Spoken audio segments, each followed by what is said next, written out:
Halo, assalamualaikum warahmatullahi wabarakatuh. Perkenalkan, nama saya Alvina Putri Indrawani, NPM 2103010004, Prodi Ekonomi Syariah kelas F. Di sini saya akan menjelaskan mengenai jenis-jenis web hosting untuk memenuhi tugas mata kuliah Digital Economic dengan dosen pengampu Bapak Haris Setiaji, MTI.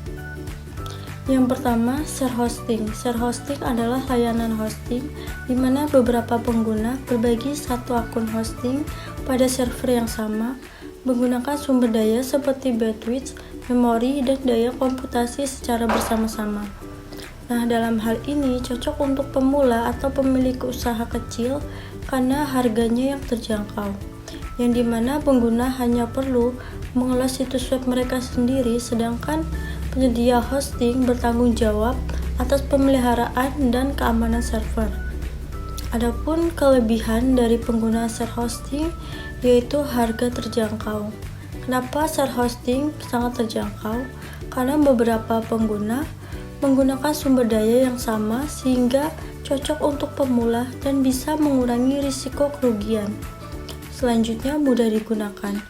Mudah digunakan karena penyedia layanan mengelola server sepenuhnya dan menghilangkan kerumitan teknis, dan cocok untuk pemula. Share hosting ideal bagi pemula dan pemilik usaha kecil yang baru memulai penggunaan website sebagai bagian dari strategi bisnis. Hal ini dapat mengakomodasi website sederhana dan mengurangi risiko biaya operasional dan akses ke control panel. Pengguna share hosting memiliki akses ke control panel yang memungkinkan untuk mengelola dan mengembangkan situs web tanpa perlu memiliki pengetahuan atau keterampilan teknis yang khusus. Di balik kelebihan, pastinya ada kekurangan. Adapun kekurangan dari share hosting yaitu keamanan server kurang terjamin. Ketika server digunakan secara bersama-sama, akibatnya kurangnya jaminan keamanan dan stabilitas untuk setiap akun website. Hal ini mungkin bisa mengakibatkan penyalahgunaan akses terhadap fitur dan dapat mempengaruhi kualitas server dan membuka celah keamanan. Dan selanjutnya, kontrol server yang terbatas. Share hosting membatasi akses langsung ke server karena server digunakan oleh beberapa pengguna sekaligus. Potensi downtime. Kemungkinan downtime bisa terjadi saat salah satu pengguna di server mengalami peningkatan trafik yang tajam dan tidak fleksibel. Ketika trafiknya meningkat, dibutuhkan pemakaian server yang lebih besar. Namun pada share hosting tidak ada pilihan untuk mengupgrade CPU atau RAM. Yang kedua, PVS hosting. PVS adalah singkatan dari Virtual Private Server, yaitu salah satu layanan web hosting yang menggunakan teknologi virtualisasi dan menyediakan resource khusus atau pribadi di server, meskipun digunakan oleh lebih dari satu user. Adapun kelebihannya yaitu sumber daya yang lebih terjamin, performa, skalabilitas, kontrol, privasi, dan keamanan. Sedangkan beberapa kekurangan dari VPS adalah keharusan menguasai pengetahuan teknis, harga. Dari segi harga, VPS hosting mempunyai harga yang jauh lebih mahal dibandingkan dengan share hosting.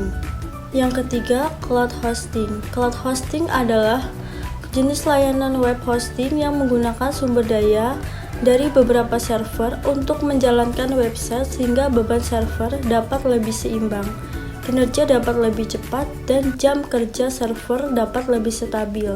Cloud hosting sendiri menggunakan teknologi cluster untuk memusatkan beberapa server sekaligus. Adapun kelebihan dari cloud hosting yaitu uptime lebih stabil, loading time lebih cepat. Nah, aplikasi berbasis cloud hosting ini mempunyai waktu loading yang lebih cepat dibandingkan dengan jenis web hosting lainnya, dan data recovery lebih mudah.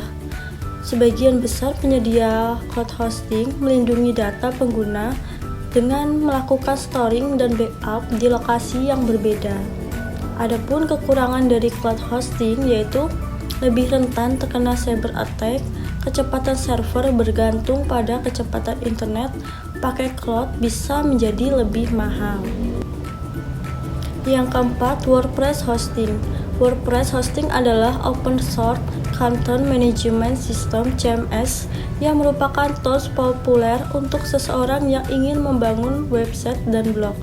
Bahkan tanpa perlu memiliki basic programming, kita bisa melakukan untuk membuka website dan blog. Platform CMS ini tidak memerlukan biaya apapun sehingga kita dapat menginstal, menggunakan, dan memodifikasinya secara gratis. Adapun kelebihan dari WordPress hosting, yang pertama cepat, yang kedua aman, dan perbaruan otomatis. Semua akan diperbarui secara otomatis oleh sistem dan bebas waktu henti. Dengan WordPress hosting, downtime bisa diatasi meskipun trafik yang tinggi. Lalu pencadangan rutin. Layanan pencadangan bila menggunakan WordPress hosting, layanan ini diberikan secara gratis dan dukungan tim ahli. Adapun kekurangan dari WordPress hosting yaitu sedikit lebih mahal, terbatas hanya untuk CMS WordPress, kurang kontrol penuh. Yang kelima, dedicated hosting. Dedicated hosting adalah layanan hosting di mana sebuah cloud server hanya digunakan oleh satu akun hosting dan tidak dibagikan dengan siapapun. Artinya tidak perlu berbagi resource dengan pengguna lain layaknya ketika kita menggunakan layanan share hosting.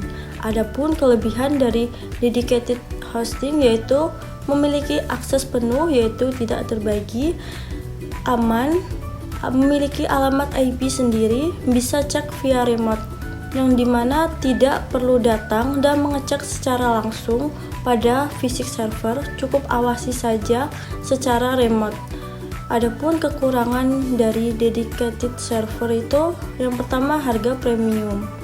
Semakin tinggi spesifikasi server yang dibutuhkan, maka semakin mahal pula harga yang harus dibayarkan. Lalu, harus punya pengetahuan soal server. Dedicated server dikelola secara mandiri. Tentu hal ini membuat kita harus mempunyai pengetahuan tentang pengelolaan serta kinerja dan cara kontrol server. Hal ini sangat penting agar bisa mengelola server kita sendiri. Sekian video dari saya. Apabila ada salah kata, saya mohon maaf, dan kepada Allah saya mohon ampun. Dan semoga video ini dapat bermanfaat bagi kita semua. Dan dari saya akhiri. Wassalamualaikum warahmatullahi wabarakatuh.